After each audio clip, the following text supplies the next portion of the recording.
Welcome to all. This is lecture 2 on inverse trigonometric functions.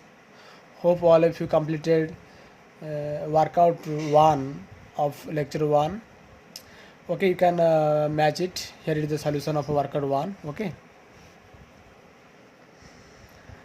The solution of workout 2 you can get as you proceed further. You can easily get the answers of workout 2. And today we start inverse trigonometric functions, sine inverse and cos inverse. Okay, so first let's discuss about sine inverse. So whenever we decide to discuss about sine inverse, you have to think about sine first. Whenever you decide for discuss about some f inverse, you have to discuss about f, the function f itself. So whenever you decide to discuss about sine inverse, let's discuss about sine functions. What is sine functions? What is its domain? Whether sine function is bijective or not. Okay, so first, what is the domain of sine functions? It has domain is a real number. Why? So for sine theta, in place of theta you put any values of a real number, it gives certain value. Okay, whatever value you put here, it has certain value. That's why we say it has domain whole real numbers. Then why the range of sine function is -1 to 1? Because whatever value you put here, and that value is always lies in between -1 and 1.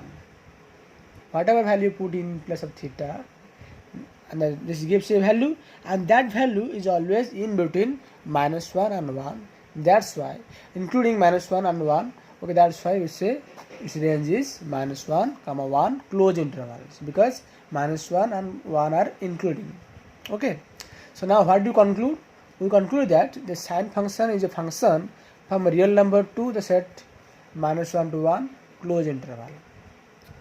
The question is this function bijective? Why I am asking this question? Because we are discussing about sine inverse, and sine inverse is only possible only when this function is bijective. So whether it is bijective or not. If this function is bijective, it's no, because you take sine 30, what it gives? It gives 1 by 2. It gives sine 150 degree, it gives 1 by 2. So what do we get? 30 and 150 both are goes to 1 by 2. So it is a main one functions. Sine functions from a real number to this interval is not bijective. So in this case we can discuss about its inverse or sine inverse. Then what to do? We have to make it bijective. We have to make it bijective, then only we can decide about sine inverse. Then how to make it bijective? The process is you have to restrict the domain. We are in place of R, we have to put a subset of R in which sine function is bijective. So how to do make this function to bijective? We have to restrict R, or in place of R we can put a subset of R for which it is bijective. So as you all know that AST rule, okay, AST rule as you know, and in these intervals from that is this part to this part, sine is from negative to positive. This part is minus pi by 2, this part is pi by 2.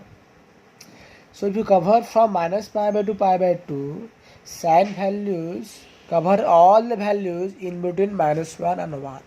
Okay, if I say you take the interval minus pi by 2 to pi by 2, this interval, sine covers all the values in between -1 and 1.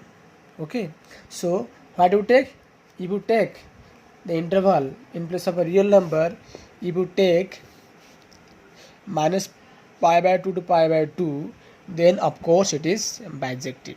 Okay, in this case we can discuss about its inverse. So so now we can define sine inverse is from -1 to 1 to minus pi by 2 to pi by 2. Okay, so from here we can decide about this. Okay, so now the question is whether this is a unique domain in which sine is bijective. Whether minus pi by 2 to pi by 2 close interval is the unique domain in which sine function is bijective? No. We have infinite number of such domains in which sine function is bijective. In place of this, we can take 3 pi by 2 to 5 pi by 2, or 5 pi by 2 to 7 pi by 2 9 pi by 2. Okay. So we have, in place of this domain, we have infinite number of such domains where sine function is bijective, and in that case we can define its inverse or sine inverse. But among all these, this part minus pi by 2 pi by 2 is called principal value branch. Okay, the branch, this one is called principal value branch, and any values belonging to this interval is called principal value. Okay, but what do we observe here? Of course, we can put in infinite number of such domains here, but out of this one is the principal one. Okay, this is called principal value branch of sine inverse. Okay, this principal value branch of what? Of sine inverse functions. This is of sine inverse. Okay, now come to some graph of sine and sine inverse. As you all know that sine has graph like this. Okay, then this is a graph of sine, that is from real number to -1 to 1 closed intervals. Now if you restrict this domain to minus pi by 2 pi by 2, that means you take the graph, here you draw the graph of sine functions, restrict the domain to minus pi by 2 to pi by 2. When I change this domain to minus pi by 2 to pi by 2, what do we get? We get only this part, from this part to this part. Okay, that is here. If you try to draw the graph of sine inverse, it is like this. Okay, just like this, okay, or you can draw like this. This one, the graph of sine inverse. This is the exact one. Okay, this is the graph of sine inverse. It is from -1 to 1 to minus pi by 2 pi by 2. Okay, similarly we discuss about cos inverse. As usual, we discuss in sine inverse, you have to think about what is cos, what is domain, whether it is bijective or not. So let's discuss the same things in case of cos inverse. Of course, for domain of cos, it is a real number, because as you say cos x, in place of x you put any real number, it gives certain values. That's why cos has domain set of all real numbers. Okay, what is its range? Its range is -1 to 1, because this value is always lies in between -1 and 1 closed intervals. So now what do we conclude? We conclude that a cos function is a function from set of a real number to -1 1 closed intervals. Okay, now again question is whether it is bijective or not. Why I am asking this question? Because if a function is not bijective, then how can you discuss about its inverse? That's why whether you decide whether it is bijective or not. You have to decide it. Okay, it is not bijective because it is again a many one functions. All if you know, if cos 0 is 1 and then cos pi is 1. Okay, so it is again the sorry, cos pi is -1. Okay, then what to do? Okay, cos pi by 2 is 0, again cos minus pi by 2 is again 0. Okay, so it is many one functions. Okay, so what to do? We have to make it bijective, so we have to restrict the domain. So just if in place of r, if you put 0 to pi, it will cover all the values in between -1 and 1. In place of r, if you put 0 to pi, it will cover all the values in between -1 and 1. Similarly, in case of sine, here in place of 0 pi, you can put pi, 2 pi, 2 pi, 3 pi, and so on. Okay, so but you are particularly focusing on this part only. Cos is from 0 to pi and from -1 to 1. Okay, now it is bijective, that's why you can discuss about its inverse. So what we get? We get cos inverse is from -1 to 1 closed interval to 0 to pi, and this 0 to pi is called principal value branch of cos inverse, and any values belong to this interval is called principal value branch. Okay, this is the most important case. As you know that suppose you have a function,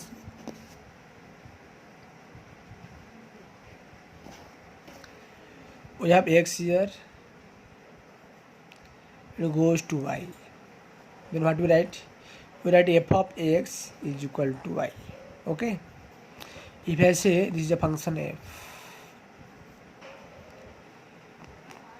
image of f is y, we can write it f of x is equal to y, or we can write that pre-image of y or x is equal to f inverse of y. Similarly, what is cos inverse theta? If I say this interval is 0 to pi, this part is minus 1 1 closed interval. Okay, then you take x here, and cos inverse, this cos inverse goes to theta. That means definitely cos of theta should be x. Okay, similarly in case of sine also, let's remember this. If I say like this, okay, so you think like this, from this side it is sine, let's say, and from this side is from this side is sine inverse. Okay, if you take x, sine inverse x is theta, that means sine of theta is x. X has pre-image theta, that means theta has image is x. It is written here. Similarly in case of cos, it is also here. Okay, so now you can discuss about the graph of cos and cos inverse. So if you discuss about consider cos from real number to minus 1, it is as this, as you know all. Okay, if you change the domain real number to 0 to pi, what do we get? You get like this. It is a graph. It means you have to take this part only, 0 to pi. Okay, and in such cases we can discuss about its inverse. So what we get? Cos inverse is from minus 1 to 1 to 0 to pi, and it's a graph like this. Okay,